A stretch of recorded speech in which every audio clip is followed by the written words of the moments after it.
Anchor बड़ी परेशान थी, अरे अरे प्राइम मिनिस्टर के भाषण चल रहा है और टीपी दिख रहा है, टीपी दिख रहा है। अरे भाई टीपी दिख रहा है तो टीपी है तभी ना दिख रहा है, कभी डिग्री तो नहीं दिखती ना, डिग्री नहीं है तो नहीं दिखती, टीपी है तो दिखता है। आप बड़े परेशान हो रहे हैं साहब, टीपी दिख रहा है प्राइम मिनिस्टर का। अरे पूरा विश्व जानता है कि बिना टीपी के नहीं बोल पाते। हम तो कह रहे हैं टीपी से ही टीप लीजिए, टीपी से टीप कर ही माफी मांग लीजिए शंकराचार्य जी से, कुछ तो करिए। माननीय नितिन नवीन जी, मैं एक कार्यकर्ता हूँ, वे मेरे बॉस हैं। ये मेरे बॉस हैं, मैं उनका बॉस हूँ, क्या है ये? संतों के आंसू गिर रहे हैं आज और ये बॉस बॉस खेल रहे हैं। ये क्या बिग बॉस का गेम चल रहा है यहाँ? जो हिंदू धर्म के सबसे बड़े बॉस हैं वो आंसू गिरा रहे हैं और इनको बिग बॉस खेलने की सूझ रही है। Sir, but he is saying that I was also being treated as untouchable for many he will years. always play the victim card. कभी राजा को विक्टिम होते हुए देखा है, लेकिन एक जगह दिखेगा आपको, राजा भी है लेकिन विक्टिम भी है। ये सिर्फ यही कर सकते हैं, ये बहुरूपीय लोग ही कर सकते हैं। मैं तो सुबह से इंतजार कर रहा हूं कि इतनी लफ्फाजी में कहीं शायद टेलीप्रॉम्प्टर लगे हुए थे, कहीं माफी बोल दें शंकराचार्य जी से, लेकिन नहीं, माफी नहीं मांगेंगे। आज तो बड़ा एक विचित्र चित्र भी देखा मैंने, एक वीडियो देखा, चैनल का नाम नहीं लूंगा। एंकर बड़ी परेशान थी, अरे अरे प्राइम मिनिस्टर के भाषण चल रहा है और टीपी दिख रहा है, टीपी दिख रहा है। अरे भाई टीपी दिख रहा है तो टीपी है तभी ना दिख रहा है, कभी डिग्री तो नहीं दिखती ना, डिग्री नहीं है तो नहीं दिखती, टीपी है तो दिखता है। आप बड़े परेशान हो रहे हैं साहब, टीपी दिख रहा है प्राइम मिनिस्टर का। अरे पूरा विश्व जानता है कि बिना टीपी के नहीं बोल पाते। हम तो कह रहे हैं टीपी से ही टीप लीजिए, टीपी से टीप कर ही माफी मांग लीजिए शंकराचार्य जी से, कुछ तो करिए। पवन जी, सनातन धर्म के एक प्रचारक हैं बाबा बागेश्वर, उनका भी एक बयान आया है, उस पर आपका रिएक्शन चाहिए। वो कह रहे हैं कि एक बात याद रखना चाहिए कि जिस दिन तिरंगा में चांद आ गया, न वर्मा बचेंगे, न शर्मा बचेंगे, न क्षत्रिय बचेंगे, न वैश्य बचेंगे। भाई जो बांटने की भाषा में बात करता है, हम उसकी बात पे क्या टिप्पणी करें भाई? ये बांटने वाली मानसिकता से ही इस देश को बचाना है। नारा यही लगाएंगे, बटेंगे कटेंगे, और बांटने का काम भी यही करेंगे। तो ऐसे इस पे हम कोई टिप्पणी नहीं करते। ये वो 10 साल से जो अपनी फर्जी डिग्रियां छिपाते हुए भ्रष्ट लोग ये तय करेंगे कि शंकराचार्य कौन होगा। अरे तुम्हारी डिग्रियां नहीं मालूम है, तुम पढ़े लिखे हो या नहीं ये नहीं मालूम है, आप पूछेंगे कि शंकराचार्य कौन होगा। वैसे 1954 में सुप्रीम कोर्ट में एक मामला आया, शिरूर मठ का एक केस था, जिसमें यह स्पष्ट कह दिया गया था कि मठ की परंपराएं और मठ के संचालन में हस्तक्षेप का किसी को अधिकार नहीं है। तो ये जो कल रात को 12 बजे आदित्यनाथ ने, अजय सिंह बिष्ट ने जो नोटिस भेजा है, यह संविधान के आर्टिकल 25 और आर्टिकल 26 का उल्लंघन है। यह नैतिकता के पैमाने पर सही नहीं है, यह कानून के पैमाने पर सही नहीं है, संविधान के पैमाने पर सही नहीं है।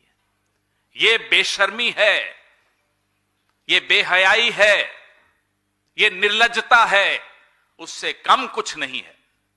और हिंदू समाज छोड़िए, पूरा देश अजय सिंह बिष्ट की और मोदी के मौन को देख रहा है, माफ नहीं करेगा।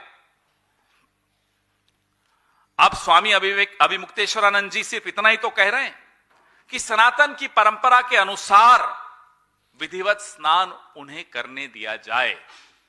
कहते हैं साहब अनुमति चाहिए, मां गंगा में स्नान के लिए अनुमति चाहिए। भारत में रहने वाले किसी भी व्यक्ति को क्या मां गंगा में स्नान के लिए अनुमति लेनी पड़ेगी? और ये तो हिंदुओं के संत शिरोमणि हैं, इनको अनुमति लेनी होगी अजय सिंह बिष्ट से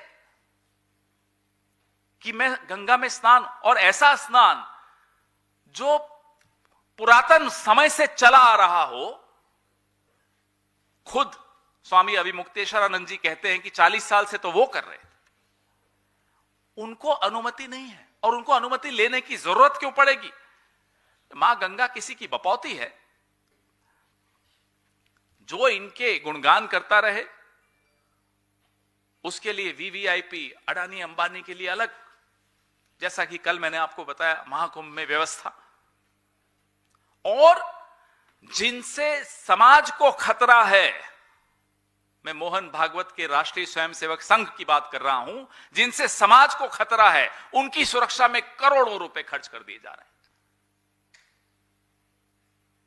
असली जो संत हैं, जो हिंदू धर्म का प्रतिनिधित्व करते हैं, उनके साथ ये हालत। आपने देखा कि उनके एक बुजुर्ग शिष्य को, 85 वर्षीय शिष्य को जूतों से मारा गया, राजदंड किसी का छीन लिया गया, पालकी का अपहरण कर लिया गया। और जो नकली हैं, जो स्वयंभू है, जो अपने आप को ठेकेदार बना के चलते हैं, जो समाज के लिए खतरा हैं, वो Z+ सिक्योरिटी लेते हैं। उनके लिए ASL होती है जैसे प्रधानमंत्री के लिए होती है। ये औकात आप जिनके वोट से, जिनके समर्थन से आज इठलाते हुए घूमते हैं, उनकी ये हालत करते हैं। आज आपका असली चेहरा पूरे देश ने देख लिया है, पूरा विश्व देख रहा है, और विश्व भर में हिंदू समाज उद्वेलित है, आक्रोशित है, दुखी है, पीड़ित है। दर्द है हम सबके दिल में।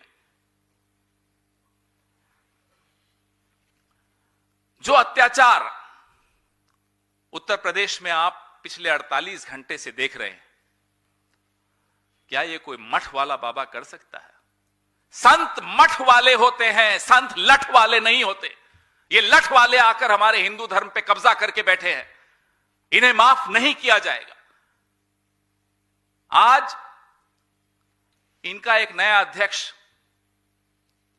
बिना चुनाव के चुना जा रहा है, बिना किसी ज्ञानेश कुमार के, बिना किसी वोटर लिस्ट के, बिना किसी भी प्रक्रिया के चुना जा रहा है।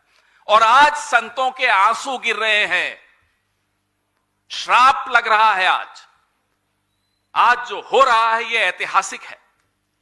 इसलिए कल भी हमने इस मुद्दे पर प्रेस वार्ता की, और आज भी मजबूर होकर हम इस मुद्दे पर प्रेस वार्ता कर रहे हैं, क्योंकि ये हमसे नहीं देखा जाएगा।